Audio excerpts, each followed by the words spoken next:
오늘은 창세기 35장 16절에서 29절 말씀입니다. 오늘은 또 이렇게 표현해 보겠습니다. 어떻게 죽어야 하는가라고 하는 질문을 던지면서 오늘 말씀 우리가 살펴보았으면 좋겠습니다. 왜 그러느냐?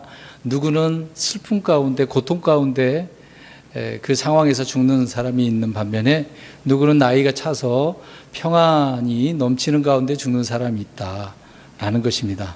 오늘 그 두 사람이 바로 라헬과 이삭이라는 사람이죠. 이 두 사람의 죽음에 대한 이야기가 기록되어져 있습니다. 그래서 어떻게 죽어야 되는가, 오늘 말씀들을 살펴보면서 라헬은 어떻게 죽었고 이삭은 어떻게 죽었는가를 살펴보려고 합니다. 오늘 본문의 내용은요, 두 사람이 그렇게 나오지만 먼저 주님의 명령에 따라 야곱이 또 온 가족들이 베델로 올라가게 되어지죠. 거기서 제단을 쌓고 기름을 붓고 하나님께 영광을 돌리게 되는 것을 보게 되어집니다. 그런데 하나님께서는 야곱에게 베델에서 어떻게 하라고 그랬습니까? 거하라라고 말씀을 하셨습니다. 그러나 16절에 와서 보니까 베델에서 어떻게 합니까? 떠나는 것을 보게 되어집니다. 참 희한한 것 같아요. 거기 거하라 그랬으면 어떻게 해야 되죠? 거해야 되죠. 지금 베델에서 하나님께 영광 돌리는 이렇게 제단을 쌓고 영광 돌리는 그런 좋은 모습을 보았는데, 근데 기간이 얼마 정도 흘렀는지는 모르지만 다시 떠나는 것을 보게 되어집니다. 그런데 이런 이동 과정에서 라헬이 죽어서 베들레헴 가는 길에 장사 지내게 되어지죠. 그리고 그 이후에 야곱이 이제 이삭을 헤브론에서 이제 만나게 되어집니다. 그런데 그 아버지 이삭이 죽게 되어지죠. 180세로 죽게 되었다라고 해서 이제 에서와 야곱이 장사를 지내는 내용이 나오고 있습니다. 근데 야곱은 우리가 알다시피 이제 하란에 가서 본격적인 목자의 일을 하게 되어지죠. 물론 이삭의 아래 있었을 때도 마찬가지입니다. 이삭에게서 떠나기 전에도 마찬가지였겠습니다만은 야곱은 목자였다는 것입니다. 그래서 성경을 보면 때로는 나그네, 때로는 순례자로서 약속의 땅 이곳저곳을 다니는 것을 보게 되어집니다. 그러나 이제 약속의 땅에서는 도망자의 신세는 아니죠. 방랑자의 그런 신세는 아닙니다. 왜 그러냐면 이제 그 약속의 땅 가야 할 목적이 있지 않겠습니까? 양을 가축을 치는 그런 일이 있었고 또 먹고 살아야 되는 일이 있었기 때문에 굳이 다른 데로 도망갈 필요는 없었다라고 하는 부분입니다. 근데 이 베델이라고 하는 것은 하나님의 집이라고 하는 것이잖아요. 나중에 또 엘베델이라고 지난 시간에 우리 살펴보았습니다만은 이제 하나님이 앞서는 것을 보게 되어집니다. 주님은 분명히 베델로 올라가서 거하라고 했습니다만은 오래 머물지 않았다는 거죠. 거기서 떠나서 베들레헴으로 떠났다는 것을 알 수가 있습니다. 또 거기서 다시 아버지가 있는 헤브론으로 이르게 되어졌다라고 하는 부분입니다. 그러니까 야곱은 계속해서 이동을 합니다. 특히 이제 가축을 치다 보니 양떼를 먹이기 위해서는 한 곳에 머물 수가 없기 때문에 그러는 거거든요. 어느 정도 그곳이 다 양들이 먹을 수 없는 그런 상황이 되어지면 장소를 옮기는 것입니다. 그러다 보니 이동했다라는 것을 알 수가 있는 것이죠. 근데 야곱의 인생에서 약속의 땅을 떠난 시기는요, 이제 우리가 생각해 보면 하란에서 20년간 머문 것, 그러니까 약속의 땅을 떠나지 말아야 되잖아요. 근데 떠났단 말입니다. 이제 그 기간이 얼마냐라고 할 때 하란에서 몇 년 머물게 되어졌습니까? 20년 동안 머물게 됐던 것입니다. 그리고 나중에 이제 말년에 이집트로 130세에 가게 되어집니다. 그곳에서 147세에 죽게 되어지죠. 그러니까 17년 동안 이집트에 있게 되어집니다. 그러니까 총 몇 년을 떠나 있는 거죠? 20하고 17을 더하면 37년입니다. 그 외에는 가나안 땅에 있었다는 것을 알 수가 있는 거죠. 그럼에도 불구하고 100세가 훨씬 넘은 야곱이지만 그의 인생은 여전히 불안정합니다. 주변 민족, 가나안 족속들도 있고 또 이름이 항상 야곱을 언급할 때는 그 인간적인 야곱의 모습을 보이게 되어지죠. 이스라엘 그러면 뭔가 다른 모습으로 변한 그런 상태를 좀 보게 되어집니다. 여전히 야곱으로서의 있기 때문에 인생은 고달픈 상황인 것을 보게 되어집니다. 그러니까 약속의 땅에 있다고 해서 야곱이 평안한 삶을 살지는 않았다는 겁니다. 그 인생은 죽을 때까지 참 어려움의 고난의 연속이었다는 것을 알 수가 있습니다. 16절부터 한 절씩 살펴보겠습니다. 16절. 그들이 베델을 떠나 이동하였는데 에브라스에 조금 못 미친 곳에서 라헬이 산통을 겪으며 산고가 매우 심하더라. 베델에서 이제 떠나서 야곱은 라헬로부터 이제 12번째 아들을 얻게 되어지죠. 그런데 라헬이 길을 가다가 거기에서 산통을 겪게 되어집니다. 이제 요셉을 낳은 지 한참 지난 그런 상태겠죠. 그러니까 젊었을 때 이제 베냐민을 낳은 게 아닙니다. 노산이라고 또 봐야 되겠죠. 시간이 많이 또 흘렀기 때문에 라헬 역시 나이가 들었던 부분인 것을 이해를 할 수가 있습니다. 그렇다고 해서 뭐 100세 넘은 그런 부분이 아니겠죠. 라헬은 본래 수퇴하지 못한 그런 여인이었지 않습니까? 그래서 여종 비라를 야곱에게 주어서 단과 납달리를 얻게 되었던 부분도 있었고요.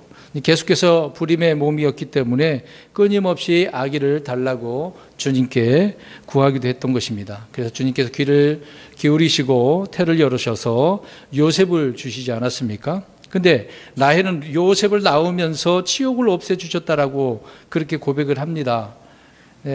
당시 아이를 낳지 못하면 수치거리로 여겨졌기 때문에 요셉을 통해서 그 수치가 해결되지 않았습니까? 그러면서 라헬이 한 가지 소망을 품으면서 이제 고백을 하게 되어지죠. 주께서 다른 아들을 내게 더하시리라라고 그렇게 했습니다.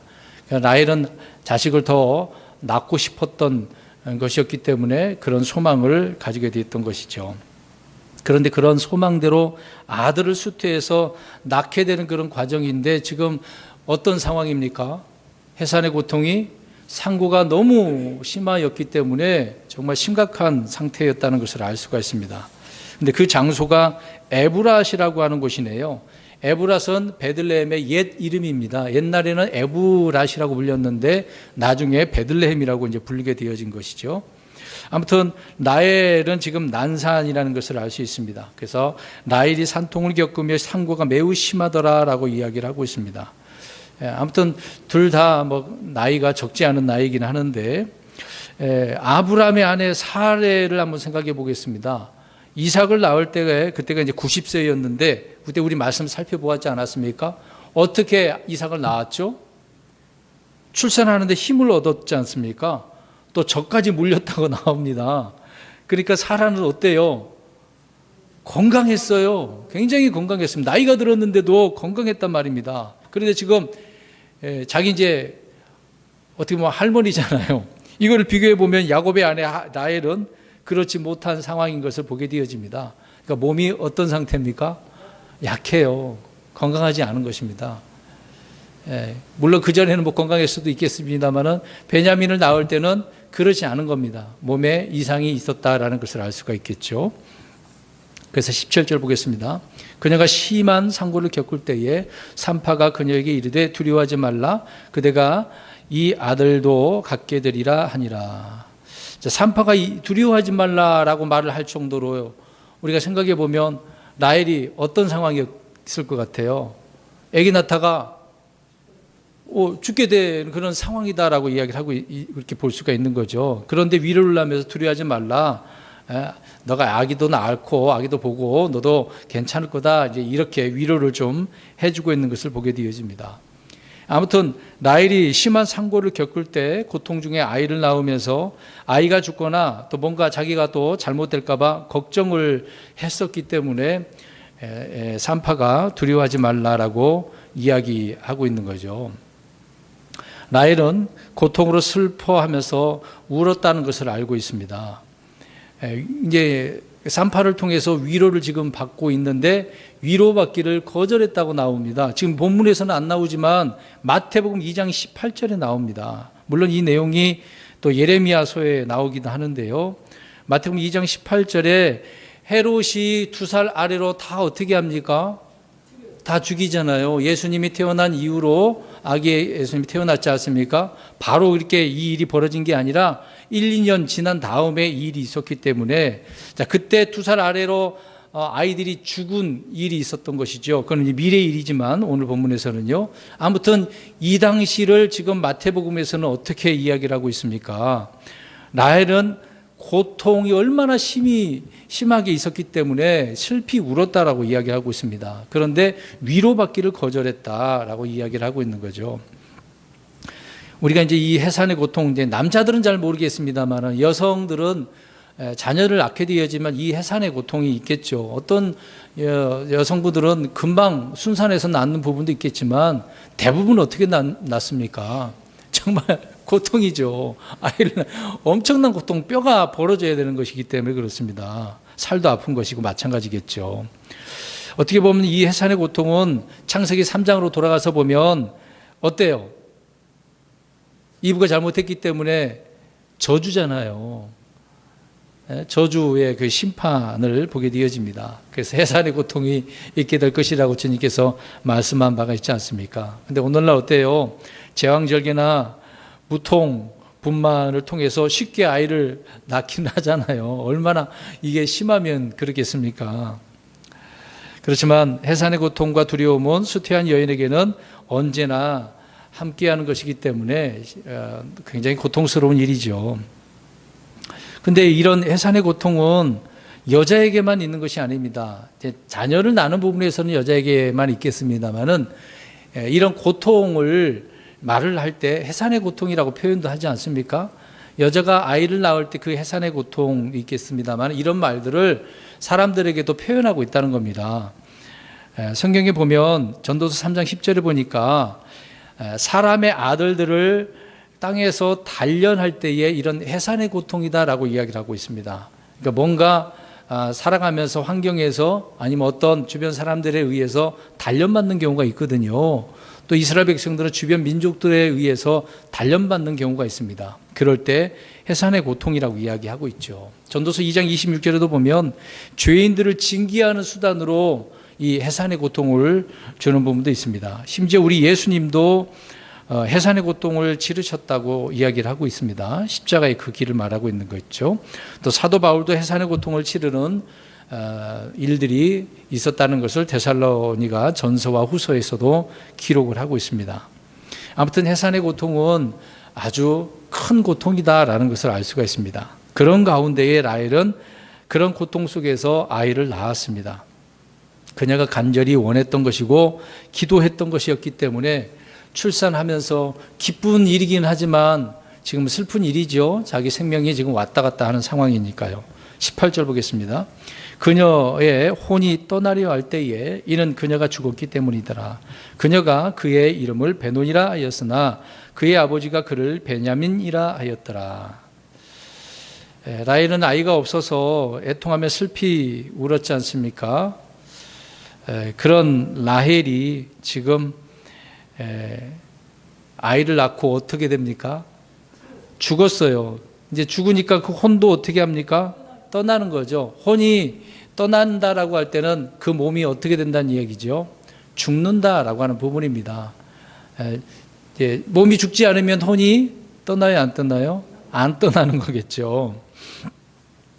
아무튼 아이를 낳고 산파를 통해서 아이를 얻게 됐다는 소식을 듣고 죽게 되어집니다. 근데 죽기 전에 아이의 이름을 뭐라고 해요? 베논이. 베논이라는 뜻은 슬픔의 아들, 고통의 아들이라는 뜻입니다. 네. 아무튼 원하던 자식을 한 명 더 얻긴 했습니다만은 누가 죽었어요? 자기가 죽는 모습을 보게 되어집니다. 그러니까 기도는 응답이 되었는데 받은 선물과 더불어서 자신의 생명은 잃게 되어지는 거죠.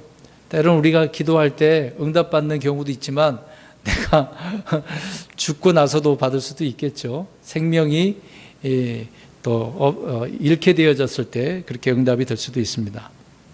아무튼 라헬은 기도 응답을 받은 날 죽었다라고 이야기를 하고 있습니다. 그 이유가 뭡니까? 베논이라고 하는 그 이름을 통해서 알 수가 있는 거죠. 굉장히 고통스럽고 슬픔이 있었기 때문에 그렇습니다. 그런데 야곱은 베논이를 뭐라고 불렀습니까? 베냐민. 베냐민의 뜻이 뭘까요? 베논이는 슬픔의 아들인데 베냐민은 오른손의 아들입니다. 오른손의 아들. 뭔가 이 야곱은 베냐민을 통해서 어떤 힘을 이야기를 했을까요?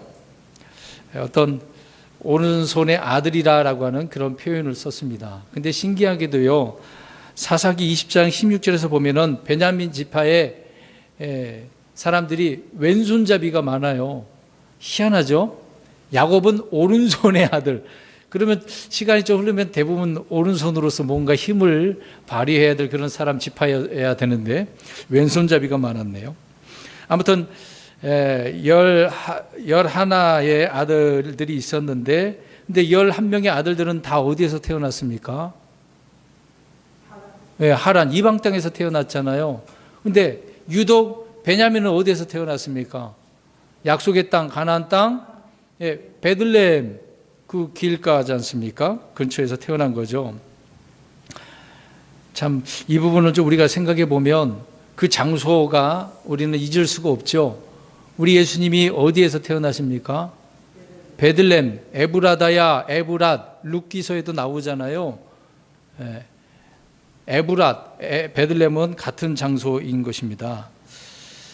그러니까 이 세상 모든 사람들은 아담 안에서 태어났습니다마는 우리 예수님은 누구로부터 나신 분이죠? 하나님으로부터. 좀 이게 좀 차이가 다른 부분이죠. 뭔가 말해주고 있는 내용입니다.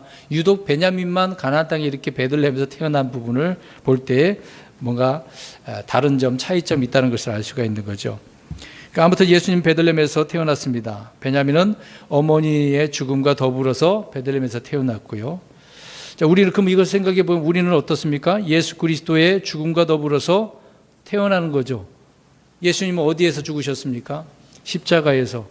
우리가 주 예수 그리스도를 믿기만 하면 우리의 모든 죄들이 십자가에서 못 박혀 죽게 되어지죠. 그래서 모든 죄들은 용서받습니다. 육신적인 그런 것은 제외하고요.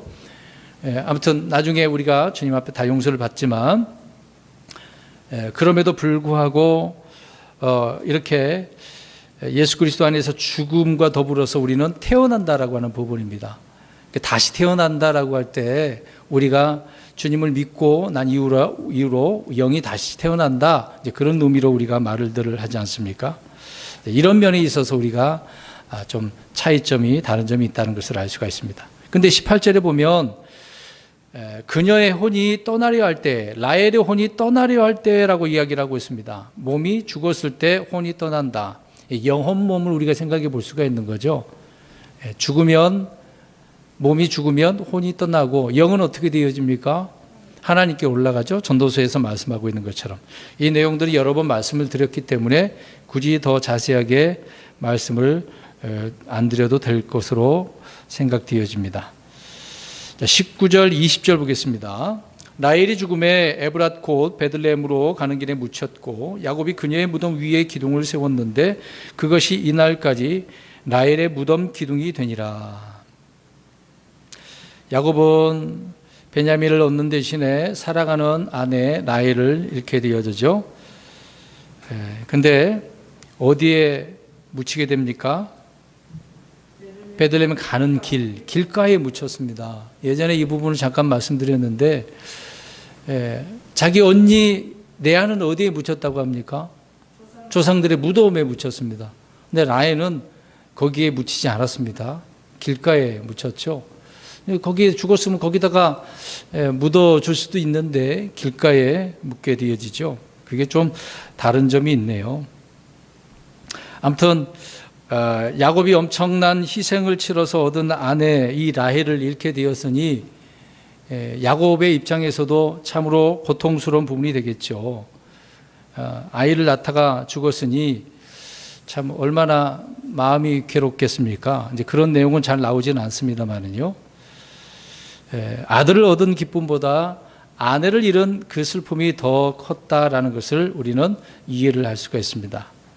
그런 것이 사람들의 인생이 되겠죠. 우리가 인생을 살다 보면 즐거운 일도 있을 것이고 슬픈 일도 있을 것인데 자기가 사랑했던 사람이 이렇게 죽게 되어지면 정말 슬픔 가운데 있을 수밖에 없겠죠. 그것이 인생이다라는 것을 알 수가 있습니다. 자, 이 에브랏이라는 용어를 우리가 좀 생각해 보면은요, 에브랏은 다산이란 뜻입니다. 다산. 그런 뜻으로 베들레헴의 옛 이름입니다. 베들레헴과 좀 다른 부분인데요. 이름은 좀 다르지만 그 뜻이 좀 다른 부분이 있습니다. 야곱은 자기 아내를 베들레헴으로 가는 길에 이렇게 묻고 기둥을 세웠습니다.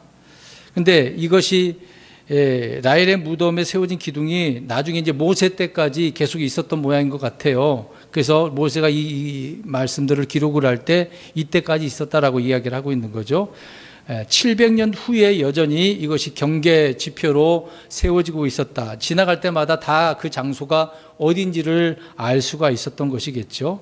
그러니까 이스라엘 사람들이라면 모두가 다 알 수밖에 없는 돌무덤 지게표였다라고 생각을 해볼 수가 있습니다.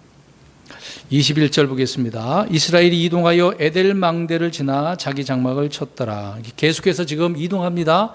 베델에서 어디예요? 베들레헴으로. 또 거기에서 이동해서 에달망대로 옮기게 되어집니다. 그러니까 쉽게 빨리 간 거 아니에요. 계속 조금씩 그렇게 이동하는 그런 장면을 기록을 하고 있는 거죠. 근데 여기에서 야곱이라는 이름이 사용되고 있는 것이 아니라 이제 이스라엘로 사용되고 있네요. 그러니까 야곱일 때와 이스라엘 때 좀 차이점이 있지 않습니까? 라헬의 죽음으로 인해서 뭔가 변화가 일어나는 것으로 보이게 되어집니다. 자, 그래서 이스라엘로 부를 때는 뭔가 구분하기 위해서 하나님은 모세를 통해서 이렇게 기록을 해주고 있는 거죠.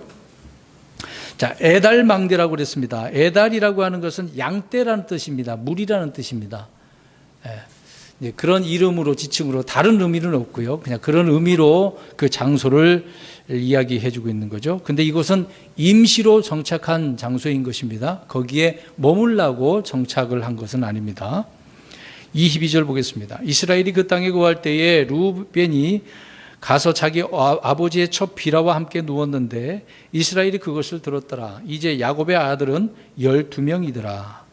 참 안 좋은 내용이 기록되어 있습니다. 어떻게 보면 성경은요, 정말 아주 그냥 신랄하게 기록을 해놓고 있습니다. 이런 모습을 좀 기록하지 말지 그렇게 생각할 수도 있는데 이런 내용까지 성경은 기록을 해놓고 있네요. 좋은 의미는 아닙니다. 르우벤은 장자이죠. 이때 르우벤의 나이가 대략 40세 정도 됐습니다. 먹을 만큼 먹은 거죠. 그런데 자기 아버지 첩 비라와 함께 누웠다라고 이야기를 하고 있습니다. 그리고 아버지가 들었습니다. 이제 그것으로 끝났어요. 그냥 기록만 해두고 있네요. 근데 뒤에서 말씀드리겠습니다만은 왜 이런 내용이 기록되어져 있는가 한번 생각을 해보시기 바랍니다. 근데 당시 가나안 족속 중에는요, 가나안 족속은 그 가나안 땅에 사는 족속들은 어떤 의미에서 인간적으로 그냥 사람이라고 생각할 수가 있습니다. 그러나 하나님은 가나안 족속들을 좋아하십니까? 안 좋아하십니까? 절대 안 좋아하십니다. 그들이 나중에 그래서 다 쫓아내라고 하잖아요. 그들은 어떻게 살고 있는가를 알 수가 있습니다. 가나안 족속들은 우리가 창세기에서 계속해서 소돔 고모라를 보면 알 수 있듯이 계속해서 어떠한 상태입니까? 폭력이 난무하고 또 간음, 폭력이 있으면 간음, 또 동성연애가 있지 않습니까? 또 수간도 있었고 근친상간도 있었고 정말 안 좋은 그런 지역이에요. 근데 거기에 있다 보니 그러한 풍습을 자연스럽게 보고 듣고 알게 되어질 수가 있습니다. 이제 그런 부분에 있어서 르우벤이 지금 어떤 상황이죠? 무슨 일을 벌였습니까? 근친상간. 아버지의 아내잖아요. 비록 첩의 아내지만, 첩이지만, 이거 사악한 풍습을 따르는 것을 보게 되어집니다. 그러니까 르우벤은요, 좋은 것을 배운 게 아닙니다. 참 자식들이 좋은 거 배워서 그대로 실천하면 얼마나 좋겠습니까? 나쁜 것을 배웠습니다. 근데 이 근친상간은 나중에 율법에 금지해 놨지 않습니까? 신약에서도 금지해 놨습니다. 엄격히 금지된 이야기입니다. 예? 자기 아버지 아내와 함께 눕는 자는 반드시 죽이라고 그랬습니다. 백성에게서 끊어진다고 했습니다. 자기 불법을 스스로가 담당해야 된다고 저주를 받는다고 이야기를 하고 있는 거죠. 그런데 그런 사람이 누구였어요? 르우벤이었습니다. 그런데 그때 당시에는 율법이 있기 전이었기 때문에 뭐 율법으로는 적용할 수는 없는 부분이지만, 근데 르우벤은 장자라고 그랬습니다. 근데 르우벤은 무엇을 잃어버렸을 것 같아요? 장자권을 잃어버렸습니다. 이런 의미 속에서 기록을 해놓고 있는 거죠. 그냥 기록한 게 아니에요. 나중에 나옵니다. 역대상 5장 1절에 보면 그 내용이 나옵니다. 왜 장자권을 잃어버렸는지, 르우벤이 장자였습니다마는 그 첩을 아내를 취하였기 때문에, 자기 아버지 아내를 취했기 때문에 그래요. 더럽혔다고 이야기를 하고 있습니다. 그래서 장자권을 잃게 되어지는 거죠. 그럼에도 불구하고 그 내용에 보면 장자권이 누구에게 넘어가게 된 줄 아십니까? 두 번째로 가야 되는 거 아니겠어요? 르우벤, 시므온에게 가야 되잖아요. 근데 안 갔습니다. 그 다음에 세 번째로 누굽니까? 레위잖아요. 가야 되잖아요. 안 갔습니다. 유다, 그럼 유다에게도 가야 되잖아요. 안 갔습니다. 왜 안 갔을까요? 그러면 르우벤 말고 시므온, 레위, 유다 역시 어떻게 했을까요? 문제가 있었습니다. 시므온과 레위, 저번에 우리가 살펴본 것처럼 세겜에서 어떻게 해버렸습니까? 칼로 사람들 죽여버렸어요. 유다는 어떻습니까? 나중에 이제 잠깐 나오지만 유다는 그렇죠, 며느리 다말로 인해서 죄를 지은 거죠. 그런 면에 있어서 장자권을 그들에게 주어지지 않은 것입니다. 결국에 장자권은 누구에게요? 요셉에게 가게 되어지죠. 자, 이것을 통해서 우리가 보게 되어지면 범죄는 뭐 구원을 잃어버린 게 아니라 무엇을 잃어버리는 거예요? 보상, 상속 유업을 잃어버리게 되어지는 겁니다. 그러니까 우리가 지금 신약 시대 때 우리가 예수님 믿고 구원받으면 우리가 죄를 지어도 구원을 잃어버리진 않지만 무엇을 잃어버리는 거예요? 그리스도 심판석에서 보상을 잃어버리는 겁니다. 자녀인 건 맞는데 받을 것을 못 받게 되어지는 거죠. 그런 내용을 우리가 이 구절에서도 이해를 할 수가 있습니다. 아무튼 장자권이 요셉에게 넘어가게 되어지는 거, 아주 근친상간은 나쁜 일인데, 악한 일인데도 불구하고 이런 일을 르우벤이 벌였던 것입니다. 23절에서 26절을 좀 보겠습니다. 레아의 아들들은 이제 12아들 이야기가 나옵니다. 야곱의 맏아들 르우벤과 시므온과 레위와 유다와 이사갈과 수불론이요, 라헬의 아들들은 요셉과 베냐민이며, 라헬의 여종 비라의 아들들은 단과 납달리요, 레아의 여종 실바의 아들들은 갓과 아셀이더라. 이들은 야곱의 아들들이요, 밧단 아람에서 그에게 태어난 자들이니라. 자, 여기서 보면 12아들이 출생 순서대로 기록이 안 되어져 있습니다. 그럼 왜 이렇게 기록을 해놨을까요? 야곱이 사랑하고 아끼고 한 그런 순서인데, 야곱이 아내를 취한 순서대로 기록을 해놓은 것입니다. 야곱은 레아를 첫째로, 라헬을 둘째로, 그 다음에 비라를, 마지막에 실바를 취한 순서대로 구분을 해놓고 있습니다. 그런데 이상하게 밧단 아람에서 났다고 하지 않습니까? 근데 베냐민은 어디에서 났어요? 베들레헴. 그럼 뭐가 틀리잖아요, 그런 말을 할 수 있는데 그게 아니라 성경은 예외적인 부분을 통해서 통틀어서 이야기할 때 이렇게 언급할 때도 있습니다. 그렇게 이해하면 좋을 것 같습니다. 27절 보겠습니다. 야곱이 헤브론 곧 아르바의 도시 마므레로 가서 자기 아버지 이삭에게 이르렀는데 그곳은 아브라함과 이삭이 머물던 곳이더라. 이제 야곱이 누구를 만납니까? 아버지 이삭을 만나게 되어지죠. 이 과정을 간략하게 기록을 해놓고 있습니다. 드디어 아버지 이삭에게 돌아왔습니다. 그동안에 아버지를 안 만난 거예요. 어떻게 그럴 수 있죠? 가나안 땅이긴 한데 안 만났어요. 형 에서를 피해서 도망간 지가 수십 년이 지나서 마침내 아버지를 만난 내용을 기록을 해놓고 있습니다. 그런데 이 이삭은 어디에서 살고 있습니까? 헤브론, 아브라함도 거기에 있었기 때문에요. 계속해서 이제 이들에게 아브라함과 이삭은 거기가 고향이라고 생각할 수가 있겠죠. 그런데 야곱은 과거에 아브라함과 이삭과 더불어서 3대가 함께 살고 있었습니다. 히브리서 11장 9절에 보면 이때 야곱은 15살이었대요. 15세 때였습니다.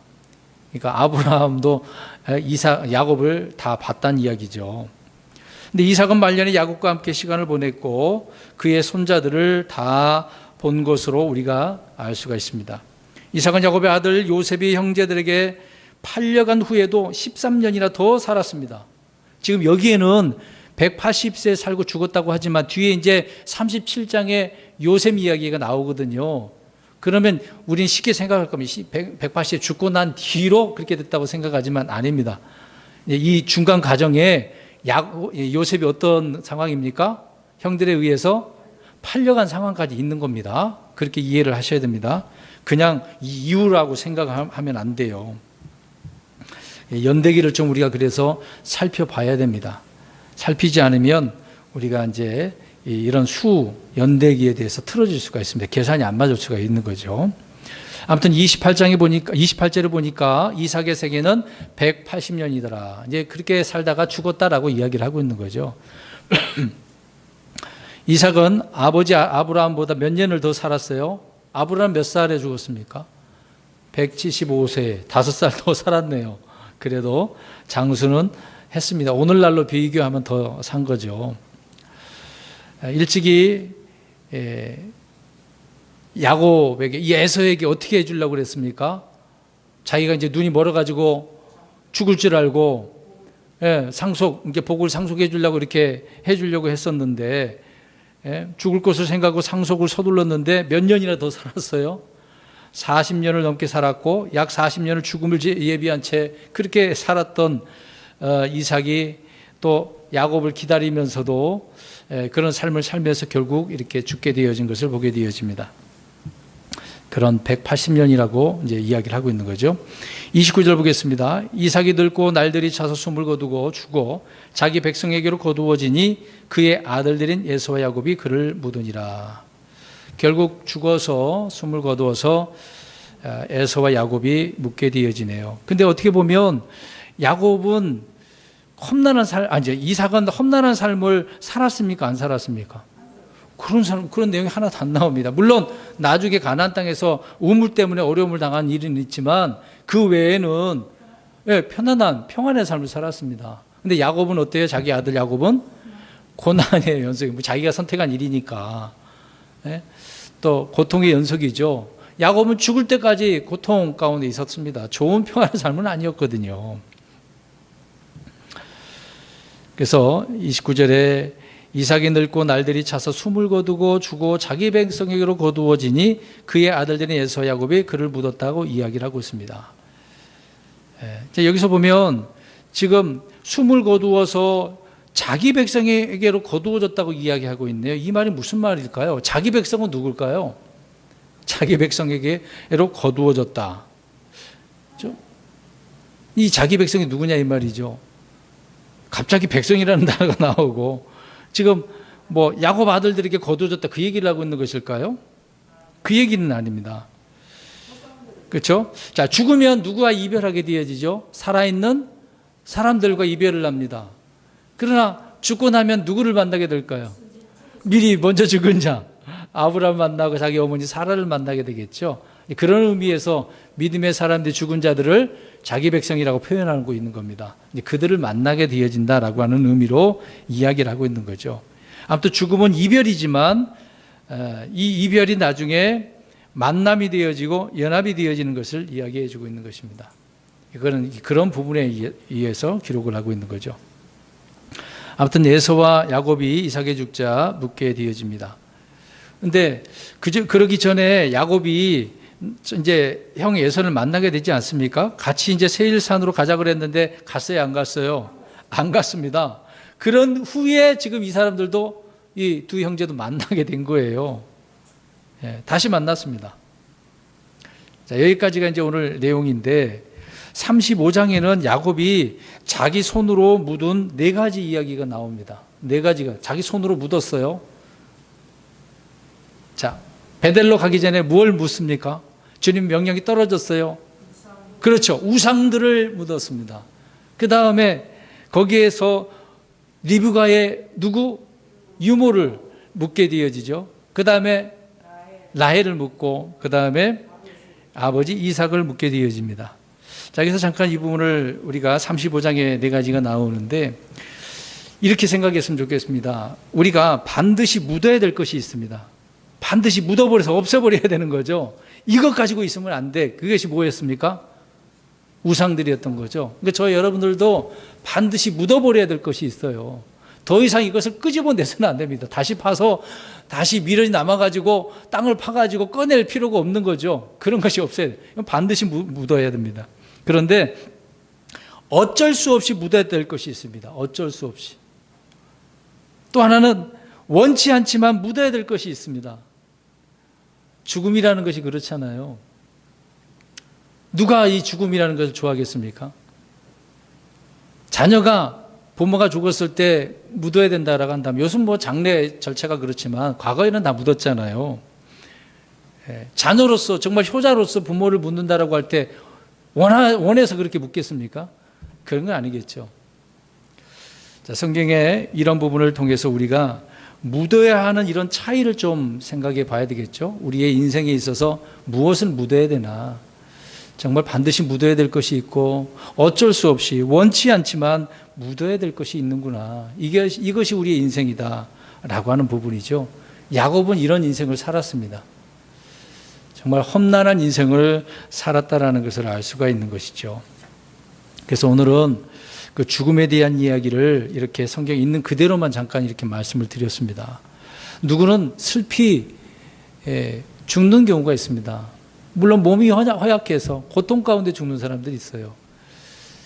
우리 그리스도인들은 죄송한 이야기지만 좀 잘 죽어야 되겠다 이런 생각이 듭니다. 아파가지고 막 끙끙 앓다가 막 암 걸려가지고 고통스러워서 막 헤매고 있다가 몸이 여기저기 고장 나가지고 그런 죽음도 있을 수 있는데 그것보다도 잠을 자다가 편안하게 죽으면 더할 나위 없겠다.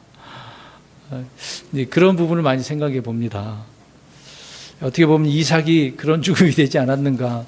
뭐 눈은 아픔 볼 수도 없고 여러 가지 뭐 몸에 고장이 난 부분도 있겠습니다만은 그래도 평안한 삶을 살다가 죽는다고 한다면 얼마나 좋겠습니까? 우리의 인생이 어떻게 될지 모릅니다. 코로나 때문에 코로나 걸려가지고 속안이 다 그냥 고장나서 썩어져 버려서 부패돼서 죽는 것보다 주님을 통해서 내가 죽게 되진다고 한다면 정말 평안의 죽음이 있었으면 좋겠습니다. 그래서 어떻게 죽어야 하는가 이것도 늘 우리는 기억을 하고 주님 앞에 묻고 또 구하고 그래서 죽게 된다면 그런 좋은 죽음이 있어야 될 것으로 생각되어집니다. 기도하겠습니다.